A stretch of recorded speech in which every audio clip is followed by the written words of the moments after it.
Hello, my name is Ana Yornelas, and today I will be discussing the physical therapy setting that is outpatient care, and more specifically in Providence Health Center.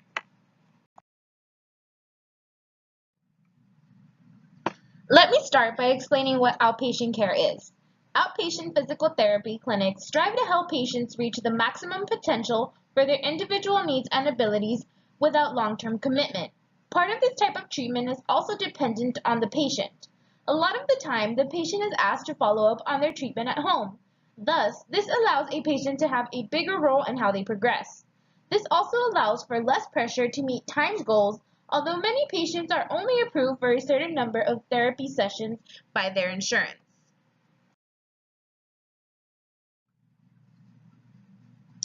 So what role does a physical therapy assistant play in this type of setting? Physical therapy assistants are the main line of communication. Physical therapy assistants must be able to effectively communicate with not only their patient, but with the physical therapist as well. For example, a physical therapy assistant must be able to explain how a patient is progressing and how further progression is needed to ensure a patient is allotted the necessary number of therapy sessions, as insurances only cover a certain number of sessions. A physical therapy assistant must be able to ensure that a patient is progressing. A physical therapy assistant must also be able to distinguish contraindications and precautions to ensure the health and safety of a patient. A physical therapy assistant is also responsible for helping a patient reach their goals. They must ensure they are using the best possible treatment to ensure a certain outcome. A physical therapy assistant must also be able to identify regression. Why is a patient regressing, and does this indicate any other underlying issues? Finally, a physical therapy assistant must be able to ask when and if a patient should be reevaluated, whether it involves a patient meeting goals, a patient not improving as they should be, or even if they feel the plan of action may not be to a patient's benefit.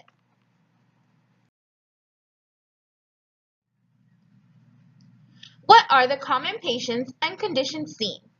In Providence Health Center, the common population seen is Hispanic. The common patient is aged from 15 to geriatric, although geriatric patients are more prevalent.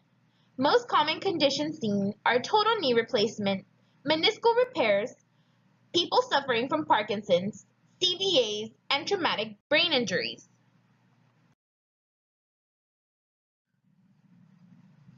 Treatment most commonly used would include gait training and total knee rehabilitation.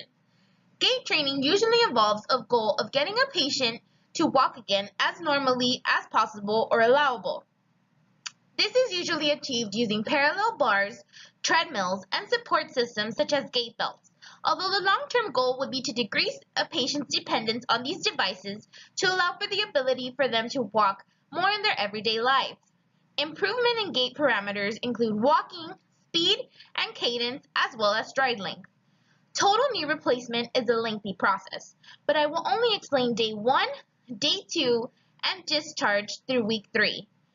Day 1 rehabilitation begins almost immediately, as within the first 24 hours, the patient will begin standing and walking using an assisted device with the help of the physical therapist. Day 2 will involve walking for brief periods of time using an assistive device. It may also be requested that a patient get up and try to climb a few steps at a time, as well as using a continuous passive motion or CPM machine.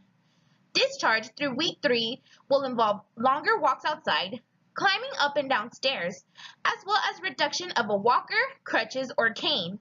Goals within this time frame would include bending a knee well, dressing and bathing independently, as well as minimally relying on an assistive device.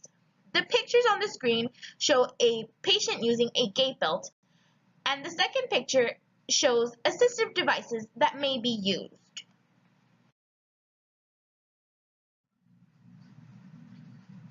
For this assignment, I interviewed physical therapy assistant Carla Sanavia. Although Carla did shed light on the setting she works in, I will only discuss the key points in our conversation here. Carla stated that communication is key in this field.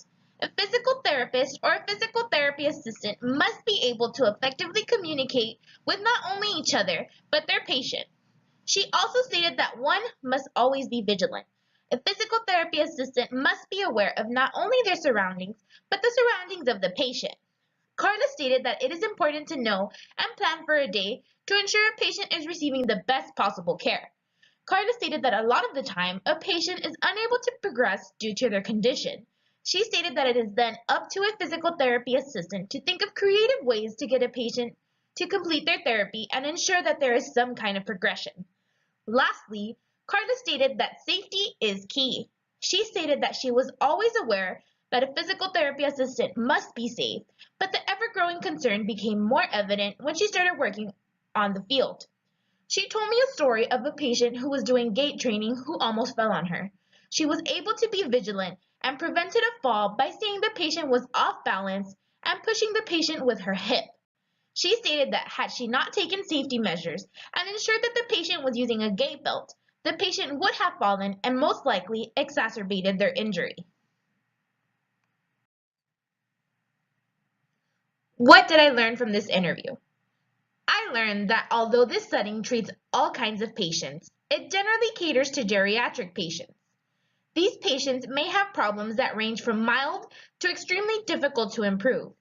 I also learned that a physical therapy assistant is just one piece of the puzzle. The PTA must be able to work effectively and communicate well with others to ensure treatment is properly conducted. Finally, I learned that you must think critically. Not all problems are black and white. There will be times when you must think outside of the box for the best treatment and solution for your patient. It is also important to think before you treat. Thank you for your time, and I hope this presentation taught you as much as it taught me.